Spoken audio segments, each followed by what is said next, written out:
Hello, my name is Kwame Asiemoah, 2022 Mandela Washington Fellow at Howard University in the Leadership in Public Management track. My experience on the Mandela Washington Fellowship was an amazing one, a life-transforming one. Before joining the Mandela Washington Fellowship for Young African Leaders, I had tried on several occasions to see how best I'll be able to put myself in line to be selected. I do remember I applied about two or three times, but unfortunately I didn't make it through. But after each and every application, I learned lessons as to how to be able to tell your story to inspire people, or how to be able to write about what you do in a way that will get people interested. And through that journey, fortunately for me, in 2022, I got the opportunity to be shortlisted as part of 150 semi-finalists in Ghana. I went for the interview and I was able to exhume the confidence that has been hidden in me for so many years. I think that after I left the interview, I just felt confident that I will be one of the few selected people to go to the United States to be part of the Mandela Washington Fellowship for Young African Leaders. And fortunately, I made it to the last 32, which represented less than 1% of total people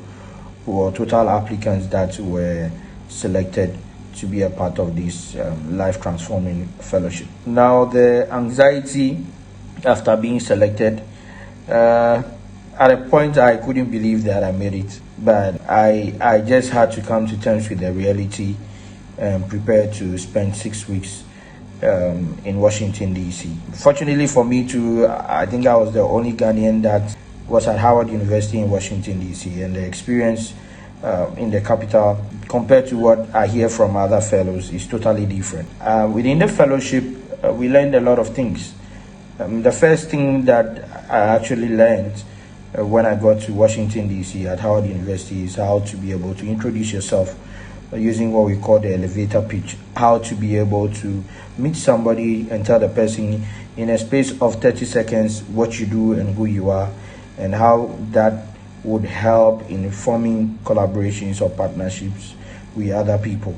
That was one key lesson that I learned on the fellowship. Secondly, I got the opportunity, or as a group, we got the opportunity to meet a lot of agencies.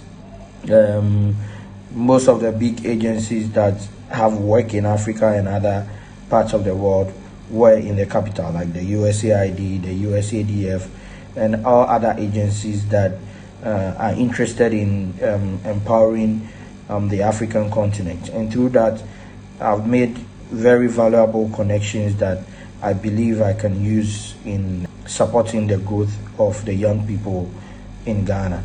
So those are two things that are valuable to me.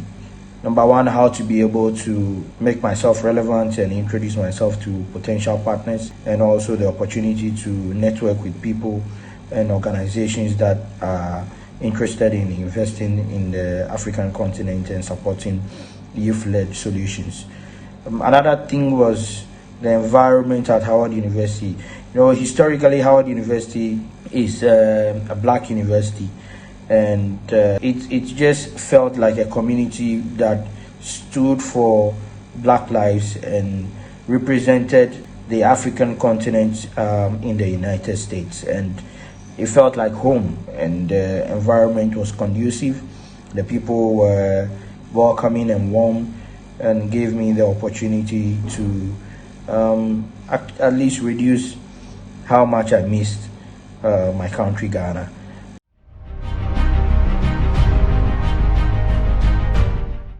I feel that I was selected as a finalist in 2022 because I grew up more, became more confident, and learned about how to tell my story and letting the world know what I do.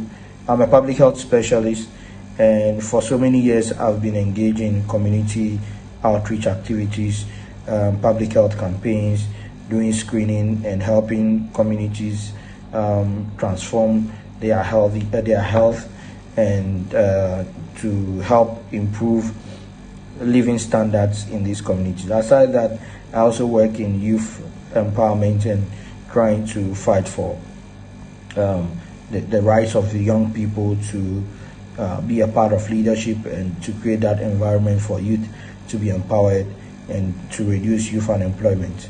At first, I didn't know how to communicate that well, but over the years, I learned that. And I think it formed one of the key reasons why I was selected for the fellowship in 2022. One other thing that I also felt made me or pushed me into the final stage was the fact that you need to be confident about what you do. I mean, when you do something and you are passionate about it, then when you are communicating about it, it's easy, and you need to just build that confidence to be able to let people know what you do and that you actually do these things. And if you build that confidence and courage to be able to speak in front of people, then it is easy for you to be able to communicate what you actually do in a way that would actually make meaning, and that would put you in a light to be supported.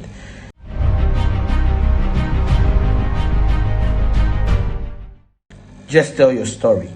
Find a way to tell your story such that it makes a lot of meaning. If you are telling a story, let it be backed by data and statistics.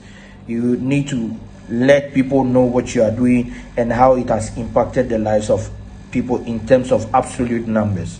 And that is one of the tips that I can share with the prospective applicants for the 2023 Mandela Washington Fellowship. Data is key. What you're doing, how it is transforming lives, and then how many people you've been able to transform in terms of the absolute numbers. And those are very, very important in your application process, especially when it comes to the ACEs. Secondly, I would say that be honest as possible. Just be honest and tell us who you are and what you do and where you come from. You don't need to lie about yourself.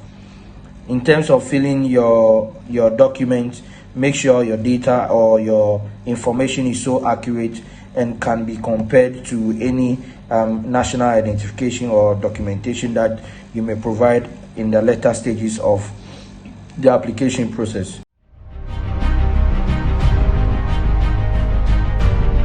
I want to use this opportunity to encourage all young people to apply for the 2023 Mandela Washington Fellowship.